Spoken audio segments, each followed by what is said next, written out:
Man, Rooster, it's got to be 5 o'clock somewhere.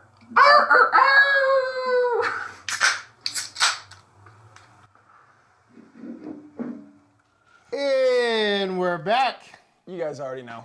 That's Joe. You made it. We're here. Well, we got the refills. Yes, we do. Thanks for the reminder, actually. I'm doing a little indulgence. Oh, you're going to be doing a lot of indulging today with this game getting ready to happen. Seriously, though. Did you put money on it? No, I don't really gamble on sports, but I don't know. They take weird bets. yeah, seriously, dude. Like, should have put just $20 if, you know. If they win. If Swift was actually going to be proposed to. Oh my God, you can actually bet on that. You can bet on fucking anything. Anything. It's fucking crazy. It's stupid. Yeah, but it's the parlays that get me, dude. People will do a parlay on if Travis proposes to Taylor, if Patrick throws 9 touchdowns or whatever, and it's like by the time you're done, you stacked up. Addison used to do that all the time and just stack up so many parlays. Wow. You just said He's like, this is my chance to win $13,000. Man, it'll be different with him not here. It's gonna be hugely different. It'll be different. I don't think even all of us has fully comprehended You will.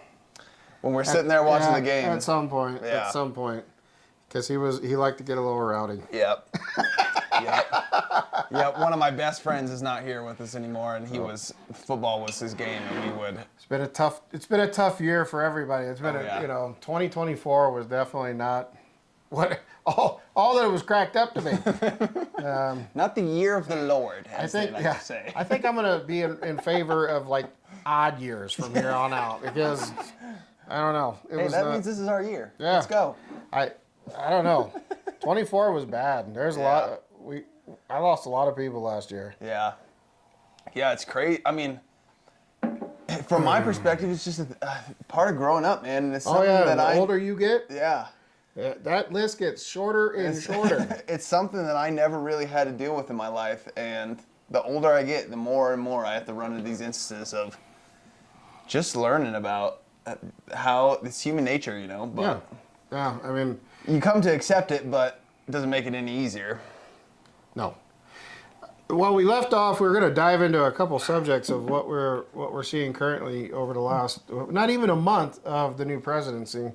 And I'm kind of we were filming our old episodes, and I got kind of tired of I got a little bit of Biden syndrome going on. I got tired of saying the same things over and over again. Oh my God, you sound just like him. Yeah, well, just more coherent most of the time. But the other thing is that when I look at this, I actually have hope. I have hope in a lot of different regards because I have felt that we need to focus more as a country as a whole than be worried about everybody else's shit. Totally. Turn our attention inwards. I mean, as a country, as a nation, it's like Musk said when he was talking to Don Lemon, and they're talking about, racism and this and that, and he's like, if you just, why do you keep talking about it? And it's the old saying, if you talk about it, you give it life, and understandably, it's never going to go away. Yeah, it's never going to go away. But the general acceptance of, in a civil rights sense, we have to move past this whole idea that there's one set of people that's better than the other, and there's one ideal better than the other. It all only works unless we all work together. And the thing that I find so interesting about it is where we're literally in the last couple of weeks, we're seeing how much we've done for everyone else and no one's done for us. Mm-hmm. And I'm glad it's stopping. Yeah. I'm glad it's stopping in a lot of regards. I'm not saying in every regard, I'm just saying in a lot of regards. Just because my feelings on taking care of veterans, taking care of children, taking care of the people in need, our fellow citizens. And do I feel bad about individuals that want to come here and have a better life? Absolutely. If they don't get a fair shake. Yeah. But I also want people to do it the right way, and make sure that that you're fully legally protected for being here. Yeah, and that's what our country was founded on. Right. Is, you know, That is the country. yeah, we're a melting pot of and everybody deserves the opportunity to make their life better. But it doesn't mean that you can break the law to do it. So You know, one of the things that really bothers me is that, and it's bothered me, I mean, even since I was a kid, is that it doesn't seem like the U.S. government does enough to encourage and promote the First Nations. If anybody has a bitch about their land and about who's illegal and who's not, they do, because they were the natives that were here Yeah, before anybody else. and it's literally some of them are getting rounded up in these deportation things and taken to these camps, and then they realize they're like, oh, actually, Sorry. wait a second. You actually got more claim than fucking anybody to be here, but Come on back. Sorry about that. Did you enjoy the food? seriously though. But I feel like I've talked about this with multiple people, and you and I have talked about it some. But if I could change anything, like in my professional life, and like if I were in Musk's position, or somebody like him, right? Like not his position, but financially, I would do everything I can to refortify the First Nations of the country because. I mean, anybody got a raw deal? Needless to say, literally though. I mean, that was the example. Yeah. That was the example. I mean, beer. Colonialism has always existed, and Musk's not wrong. I don't care what race you are.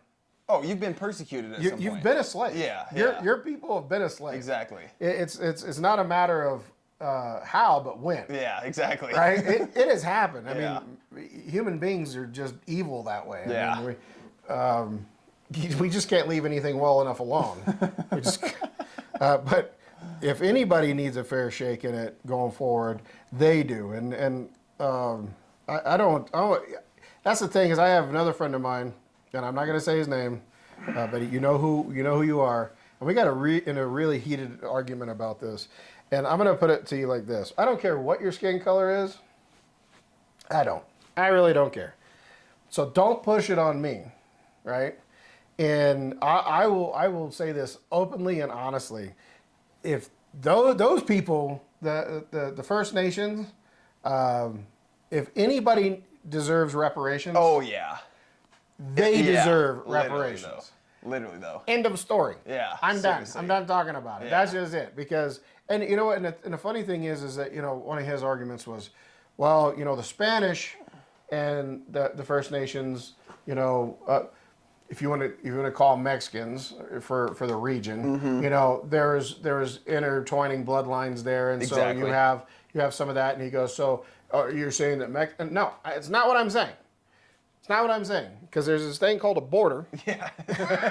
Exactly. We're trying to reinforce it, and if you're on this side, then you should be taken care of Yeah. in that regard. On that side, there's a new Mexican president down there that seems to think she knows better than anybody else, and what she's finding out she's wrong, painfully, very, very painfully. And so hopefully that works out. But yeah, the First Nations we need to start talking more about how to better their lives. Because, you know, as a whole, they make up less than 5% of the American population. Native Americans. Interesting. Wow. I didn't realize it was, I guess it makes sense, but I didn't realize it was that little. It sucks. Yeah. It fucking sucks. Yeah. I'm just gonna say it. Yeah. That sucks. It shouldn't be like that. Yeah. It really shouldn't. Yeah. And people are always talking about, you know, giving reparations to African Americans and all these, it's like, if anybody deserved reparations, it was the literal people who were slaves. And the moment they became free people and were still persecuted against, it's like those people deserved reparations. It's like people now who live in $1,000 apartments and fucking play Xbox all day, and it's like, and it's regional. Obviously, there's some places where racism is way more prevalent. Yeah. And I'll be honest though, even in current times, do you really think it's as bad as it was back, say, 1910? Yeah, no. No. Exactly. Stop your whining. I mean, there are. Don't get me wrong. There's always the exception. There's Yeah. always. Of course, there's racists out there. Right. Like. But come on, literally, you're not having. People don't have to eat in certain establishments. People don't have Yeah. to use certain bathroom facilities. People don't have to do all these certain things. And it's not just African Americans. Oh, of course. The Chinese. Look what happened to the Chinese during the railroad days.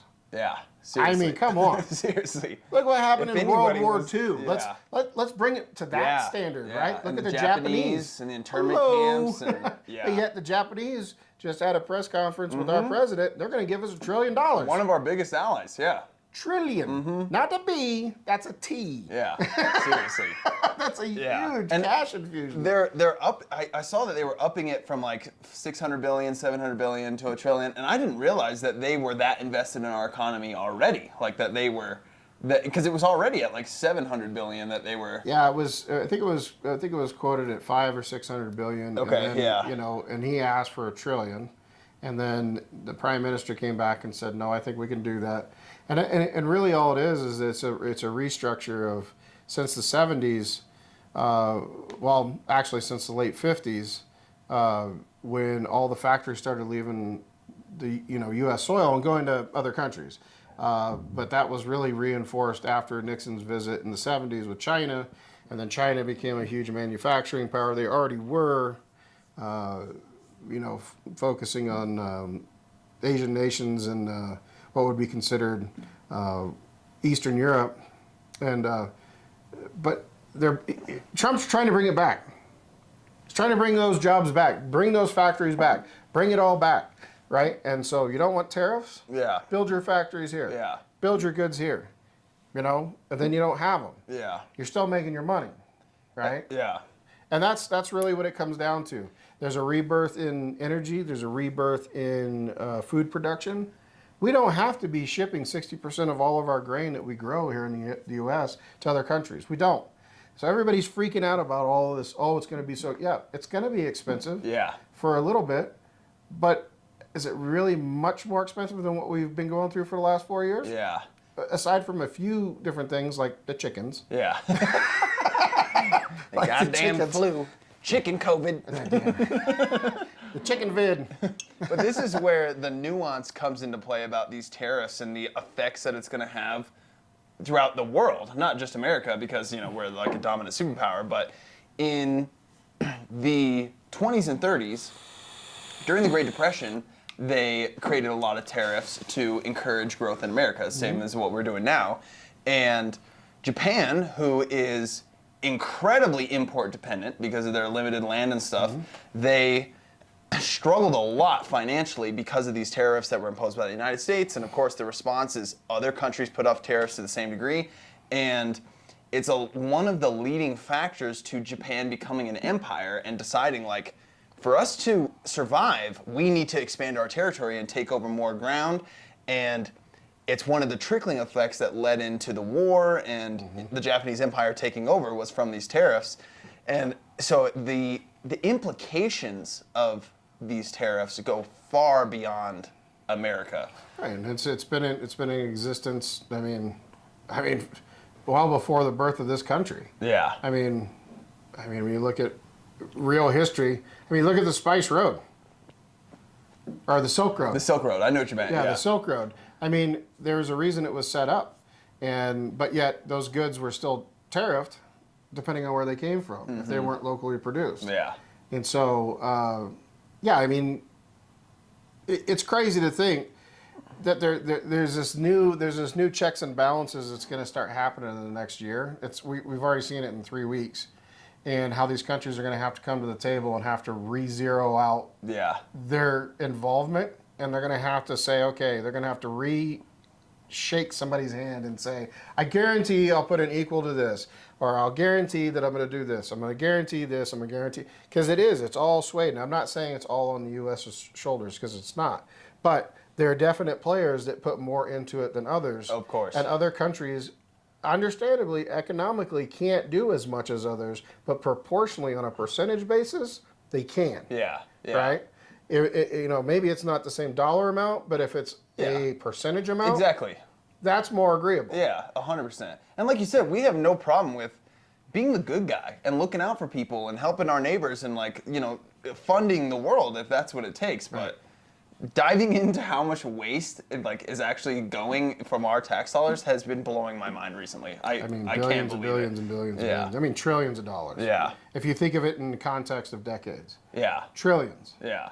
And yet we're sitting at 36 trillion in debt. Yeah. And yet, if you were to take that back and you were to subtract it all the way back to its inception in the 60s with JFK, and you see how it, because those monies back in that day, what they are worth today is totally different. Oh, yeah. So, I mean, we're talking about trillions of dollars. Seriously. And that, why are we in the mess that we're in? Yeah, exactly. And a lot of it is putting our nose in places where it just doesn't fucking belong. It doesn't belong. It does not belong.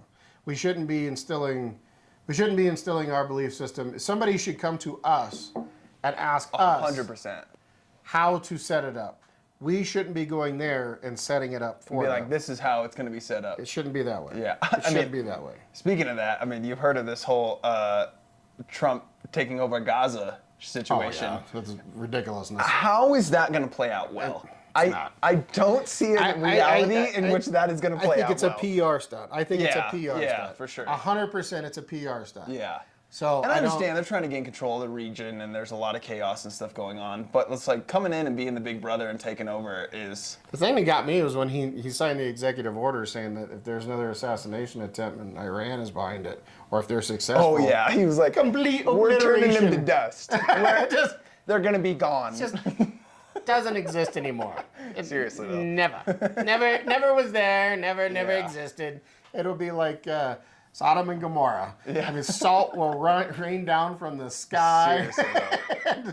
Literally. That'll be it. And that's the thing. It's like, people know he'll do it. Oh, yeah. That's the thing about him yeah. compared to other presidents. Oh, yeah. It's like, they know he will do it. Oh, yeah. So and which in some lights can be considered a good thing, and other lights can be considered a bad thing. So there's a lot of nuance to it. But I mean, you're young enough that you don't remember the Reagan days, but I do. And I'll tell you what, this is exactly what Reagan did. I'd love to dive in your opinion of Reagan and his policies in that time. I think we should get into another whole show about that. Yeah. But I think there was a lot of things I really enjoyed about what he did, and there are a lot of things that I felt like were a political move that were just a power move by the party. Yeah. It wasn't necessarily who he was. Early 80s, right? For my In the young 80s, for my young brain. So, for young. But we got to get a refill. We'll be right back. Like, share, and subscribe. Put the comments down below. We'll talk about if you guys bring something up, we'd love to talk about it. Yeah. So feel free to throw it in the comments. We'll see you in a few. See you in a minute. Cheers. Cheers. That does it for today's video, guys. Thanks for watching. Be sure to leave a like and subscribe to, that show.